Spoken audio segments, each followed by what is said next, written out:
The Nightingale Conant Corporation is pleased to present Negotiating Strategies and Tactics, an effective manager seminar with Brian Tracy.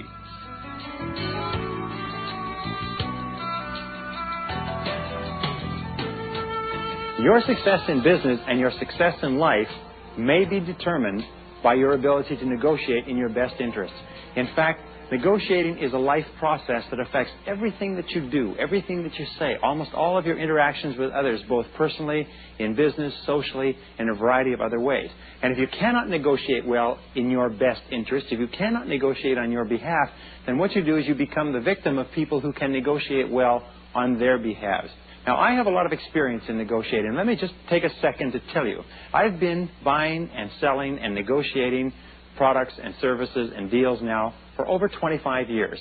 I have bought, sold, negotiated the selling, the leasing, the purchase, the development of something like $100 million worth of real estate. I have negotiated the importation, distribution, and setting up of the dealerships and sales of over $25 million worth of automobiles. I've negotiated printing contracts. I've negotiated consulting contracts. I've negotiated real estate development and land development contracts. I have negotiated the sale of a variety of different goods and services, including convention services, hotel services, training services, and so on. So I know an awful lot about negotiating, but I've also studied the subject for years. And in the next few minutes, what I'm going to try to do is I'm going to give you 21 of the most important ideas that I have learned in the field of negotiating that you can use starting right now to get better deals for yourself and better deals for your company and your organization. Basically, everybody wants the same things, and in different orders of priority. They want security, they want comfort, they want leisure, they want love, they want respect, and they want fulfillment. We begin to negotiate from the time we are infants. In fact, even little infants, I have a 1-year-old son, even little children know that hugs and affection are the currency with which they negotiate with their parents and with other people. In fact, negotiating or not negotiating, compromising, trying to bring together conflicting interests is an essential part of human life. You and I are different. Every human being values different things in different ways. All values are subjective.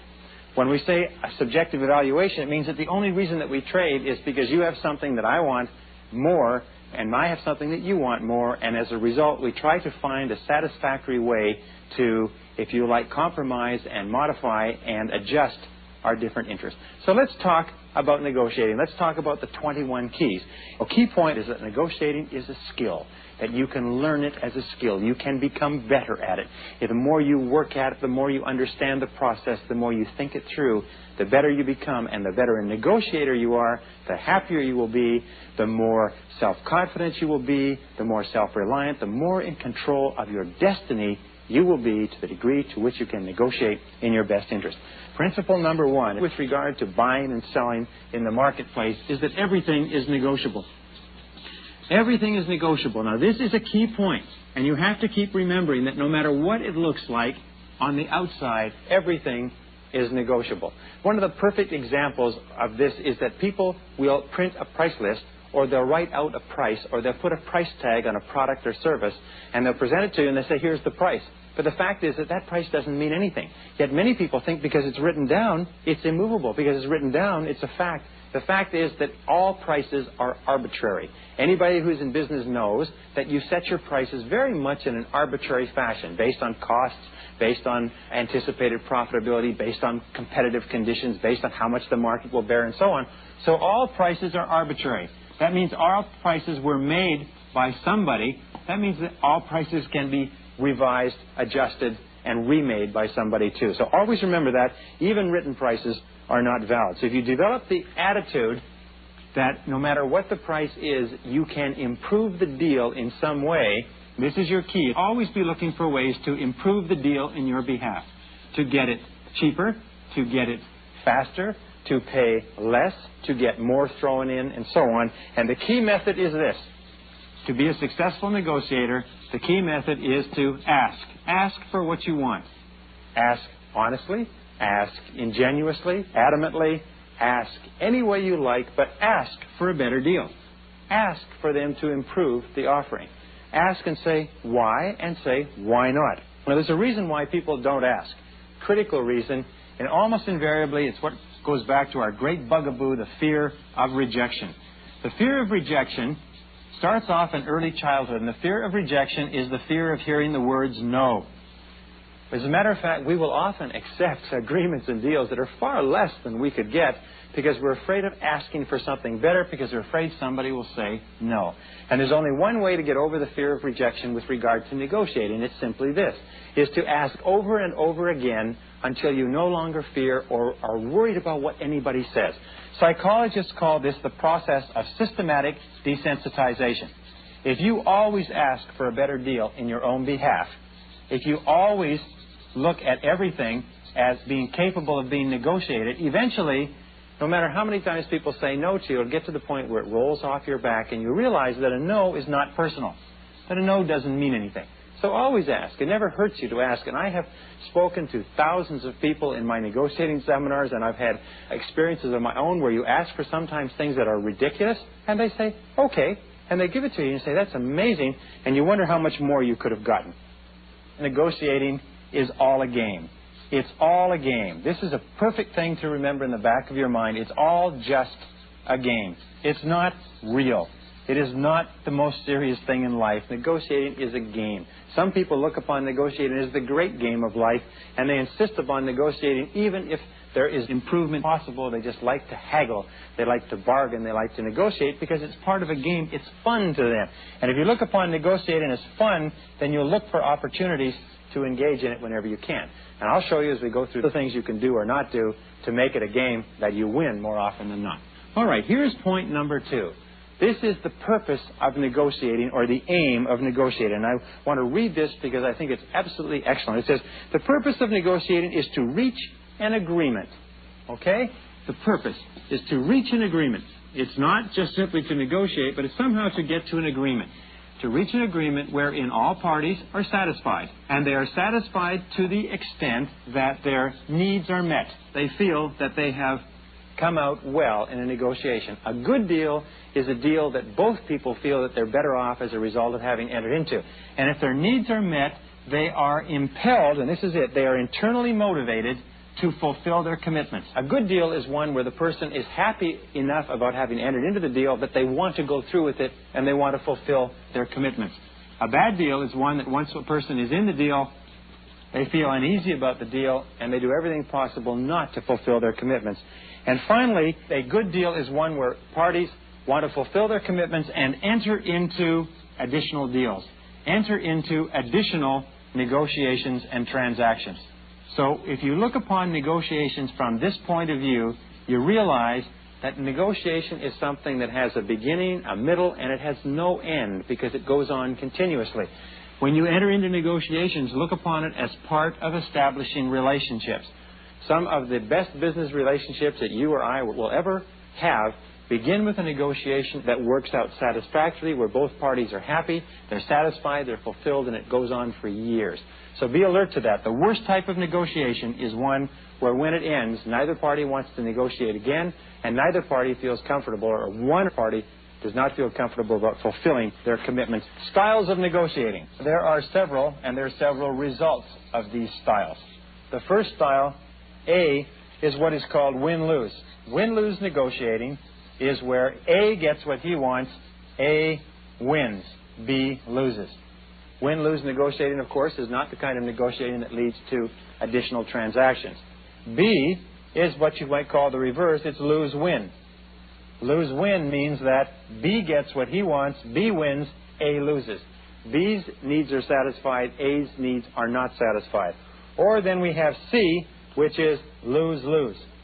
Lose-lose means the two of them enter into a deal neither of them is satisfied with, neither of their needs are met, both lose. Both are not happy with the deal. This often happens with antagonism, animosity, arguing, quarreling, and so on. Now, D is what we call compromise. Now, compromise is where some needs are met, but not all of either party. Partially satisfying, partially dissatisfying. It's the best, if you like, of the worst types of deals. The next type is no deal. You present your positions and your needs and your interests, and you find that you cannot come to an agreement, that you're too far apart. And finally, F is what is called win-win. Both parties feel that they win. Both parties feel that they have entered into an excellent deal. Both parties are happy and satisfied and eager to continue, fulfill their commitments, and enter into additional deals. Now, win-win requires, in most cases, coming to what is called the third alternative. Since both people enter into a negotiation with a series of ideas, interests, positions fixed in their minds, win-win means that you negotiate and you look for a third alternative, which in most cases is different from what either party came to the negotiation with, but is more satisfactory to both parties than the original position. And this entire course, from everything we talk about for the next few minutes, is going to be based on win-win negotiating. The things that you can do to enter into agreements, to give yourself the strongest position, but to enter into an agreement where both parties feel happy, satisfied, and fulfilled as a result. This brings us to number 4. This is called the critical element in negotiating, and it's called power. Power is a critical element in negotiating. The more power you have in a negotiation, the more likely it is that you will end up with a satisfactory result. If a person has a gun and puts it at your head and demands your money, this may not be a very satisfactory negotiation. It may be a win-lose negotiation, but the power is so great that A gets what he or she wants and B gets nothing. Okay, so let's look at some of the elements of power. Power, by the way, is all in perception. It is the perception, not the power itself. One of the most famous stories in military history was the fall of Singapore to the Japanese in World War II.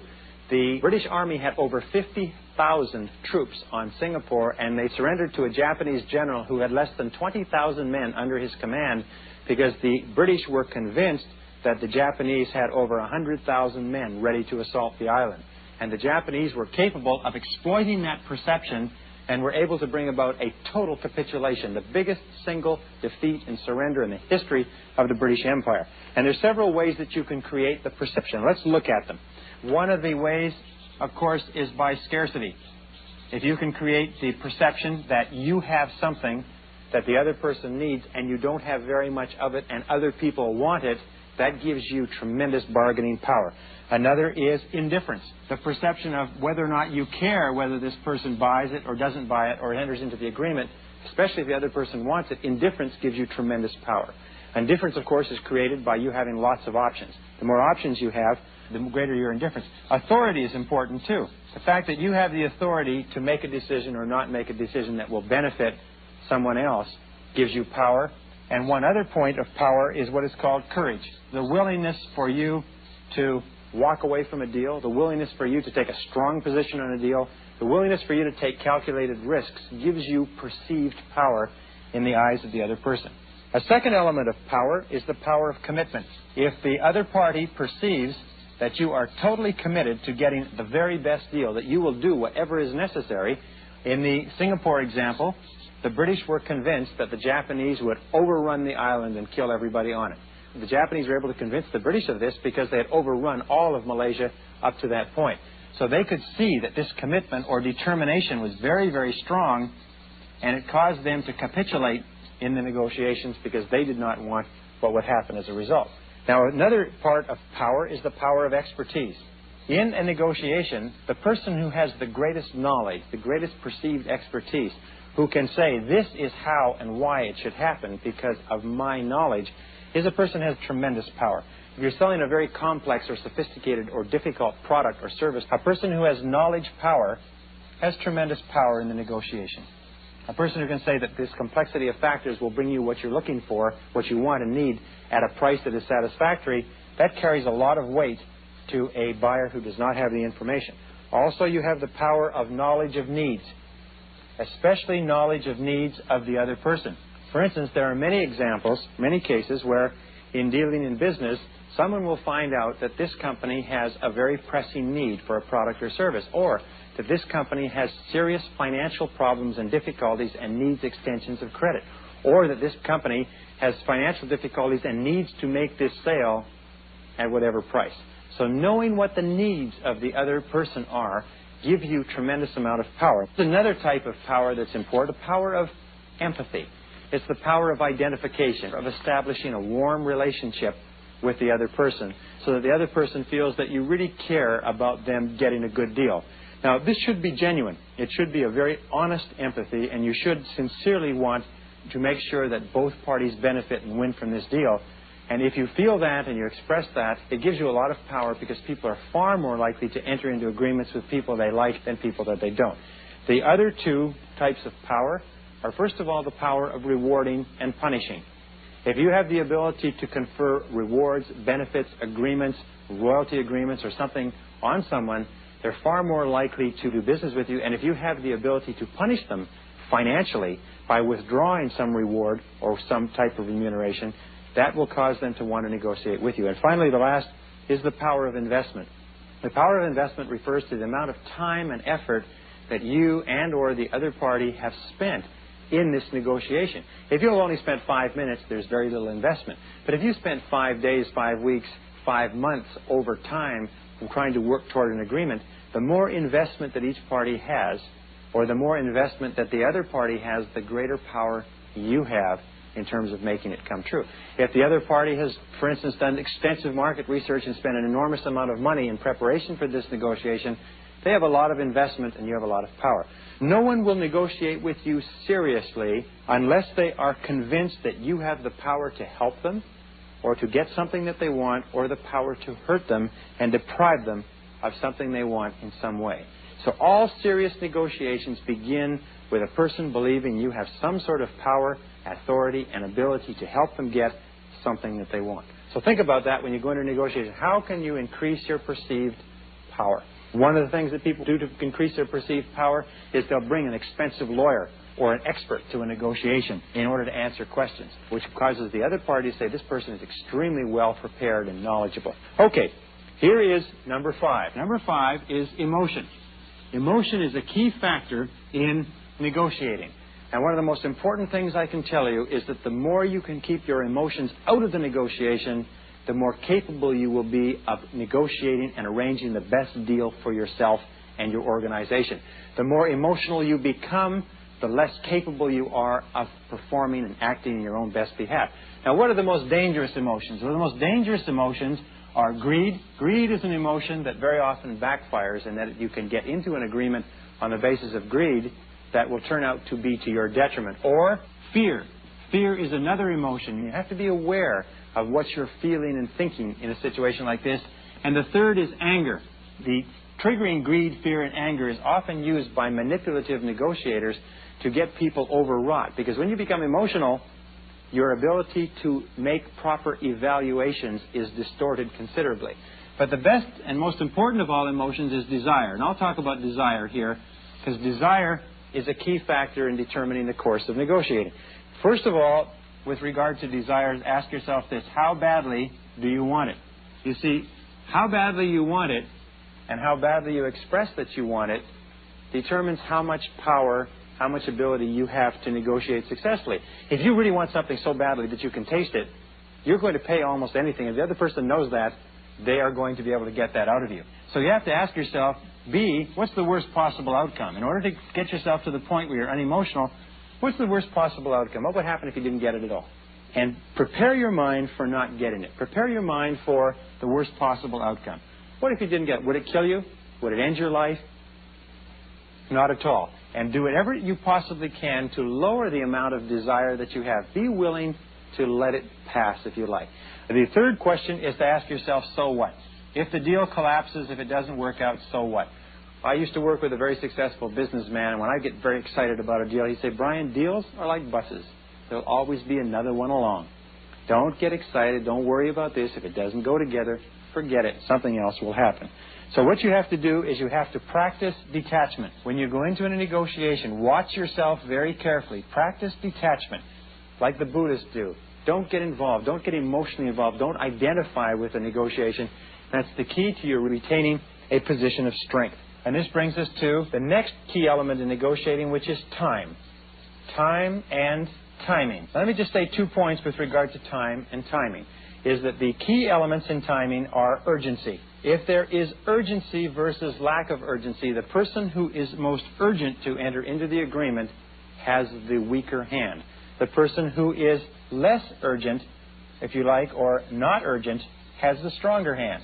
If you can create urgency by suggesting that the product or service is scarce, that you're running out of it, that the price is going up, and so on, it gives you a position of strength. And the second thing with regard to timing is delay. Remember that, as the Japanese say, delay is the cruelest form of denial. The more you delay a negotiation, the more you delay a resolution for a person who wants to come to some kind of conclusion, the greater strength that you have. And I remember a very common story of a gentleman who went to Japan to negotiate a contract for his company. Very important contract for him. He was a young, upcoming executive. And the Japanese picked him up at the airport, picked him up in a limousine, and drove him to his hotel and said, we'll take care of everything while you're here in Japan. You are an honored guest. Give us your plane tickets. We'll arrange for your transportation back to the airport and so on. They took away his plane tickets. They knew exactly how much time he had to make a deal. He had 6 days in Japan, and then he had to leave and get back to the States. What they did is, for the first 5 days, they took him out, they entertained him, they took him to the plant, they wined him, they dined him, but they never discussed business. He was trying to be as polite as possible, and they didn't get down to serious negotiating till the final day, and the final negotiating took place in the car on the way to the airport, and he was danced around and accepted a far worse deal than he ever would have if he realized that they were using timing against him.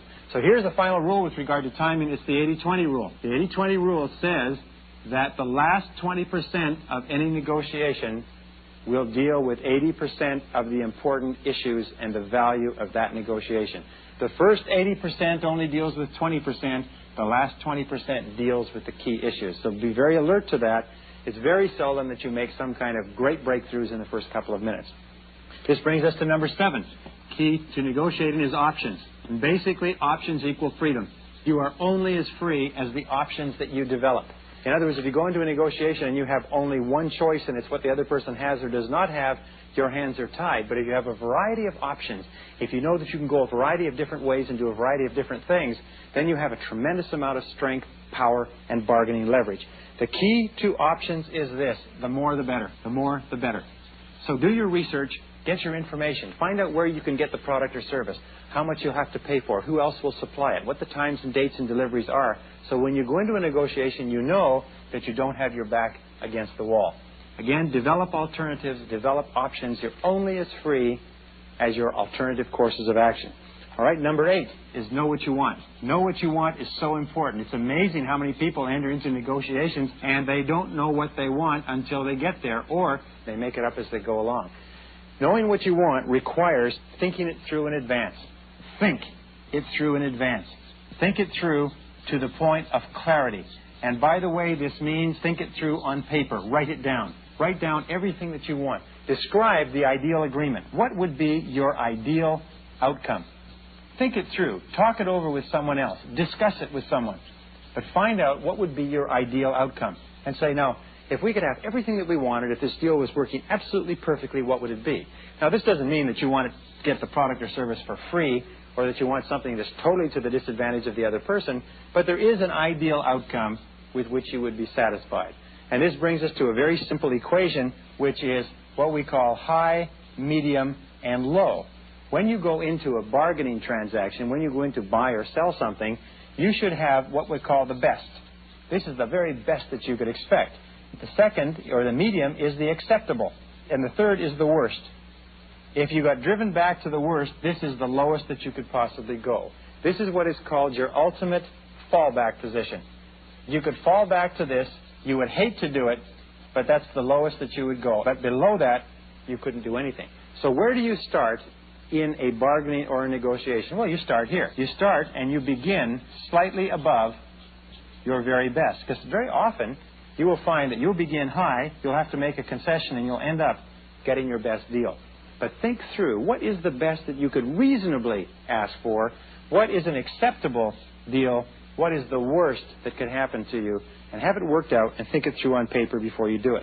Remember, the person who is perfectly clear about what they want has a tremendous advantage over the person who is vague or fuzzy. Clarity, clarity, clarity. Key to negotiation. Number 9, this is 80% of all negotiating success is preparation. 80% of your success will be contained in the preparation that you do before you go into the person's office. The key elements that you look at in terms of preparation. Subject matter. What are you going to talk about? What is the purpose of the meeting? What is the purpose of the negotiation? Define it clearly. What are you going to include in the negotiation? What are you going to exclude from the negotiation? And objectives. What are your objectives? What do you want to accomplish? What do you want to accomplish when you go into this discussion? Are you clear about your goals? You see, the clearer you are about your goals, the easier it is for you to convey it to them, the easier it is for you to bargain on your own behalf, the easier it is for you to move forward and backward. What are the issues? What are the issues of contention? In other words, what are the areas of conflict or disagreement? What are the things that have to be discussed and resolved? Where you have one opinion, they may have another. And finally, D is, what are your positions? What is the starting position? Are you starting off with a desire to enter into a negotiation, and they are starting off with no desire at all? Or are you both starting off with a desire to come to some kind of happy compromise? But find out what your positions are and think these through on paper. Think through in your own mind what's going to happen.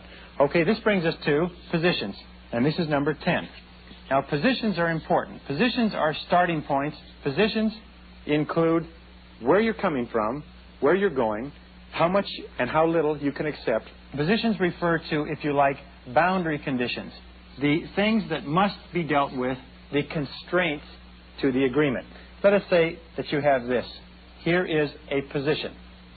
And here at the top of the position, you have the best possible. Here you have the worst possible. And what you're looking for is something in between. And here you have the minimum and your maximum that you can go in either direction in order to achieve the best and the worst. So think through your position clearly so you know where you're starting. Ask for A, what are your essentials? What must you have as a result of this? What must you have? What must you not have? What are your minimums and maximums? Think that through. And B, what are the others' essentials? What is their minimum? What is their maximum? What must they absolutely have? I negotiated a lease not long ago for some office premises. As I sat down doing my pre-negotiation analysis, and I knew that the owner could only lease the premises under certain terms and conditions and for no less than a certain amount, or the mortgage holder would not approve it. So I knew that the essentials of the other were a specific parameter. Now, times, terms, amount of free rent, parking, and so on, those were things that could be negotiated by the landlord, but the basic rent was controlled by the mortgage holder, and I wanted to stay in that property. So knowing the other's essentials made it possible for me to negotiate a much better lease than if I hadn't thought it through in advance. Also, what are you willing to concede? What are you willing to concede in order to get your essentials? Think of everything that you want and say, what must I have? What do I want to have? What would it be nice to have? And think of what you would concede. And D, with regard to positions, what sort of tie-in concessions do you have?